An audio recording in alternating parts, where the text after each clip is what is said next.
जय गुरुदेव।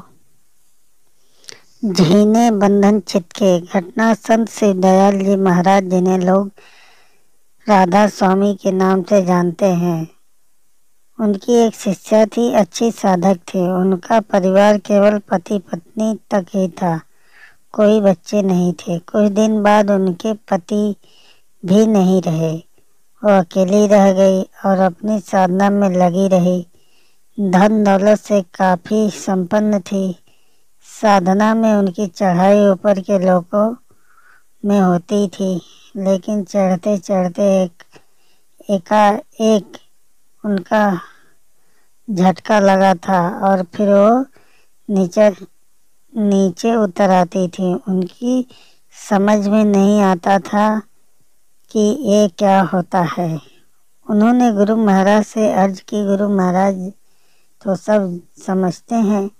उन्होंने कहा सब ठीक हो जाएगा। उसके बाद एक दिन राधा स्वामी जी महाराज दोपहर में अकेले उनके घर पहुँचे और बोले कि मैं जो कुछ भी कहूँ तू करेगी। उन्होंने हामी भर दी। वह युग घोड़े, गाड़ी, तांगे, टमटम, फीटन और बग्घी का था और खास करके दिल्ली, आगरा और लखनऊ में ये सवारियाँ बहुत दिखती थी। राधा स्वामी जी ने तांगा मंगवाया, उस पर उसके बक्से रखे जिसमें कीमती कपड़े और जेवरात आदि रखे हुए थे। उनको बैठाया और खुद भी उनके साथ उस बस्ती में गए जहाँ मांगने वाले बैठते थे। इस संदर्भ में मुझे याद आ गया कि स्वामी जी महाराज ने एक बार कहा था कि नाम देने वाले और दान देने वाले ये हमेशा रहेंगे। जो उन भिखारियों की बस्ती में तांगा रुकाया और अपनी शिष्या से बोले कि इसमें जो तेरे सामान और साड़ियाँ हैं तेरे किस काम के, सब बेकार पड़ी रहेंगी। इन्हें तो अपने हाथों से इन सबको दे दे। और फिर पूछा कि तुझे दुख तो नहीं हो रहा है। वो बोली कि नहीं महाराज, ये सब तो मेरे लिए भार बना हुआ है। और फिर उन्होंने खुले हाथ अपना सारा जेवर, नकदी, कपड़े लुटा दिए, बांट दिए। अंत में खाली हाथ घर वापस लौट आई।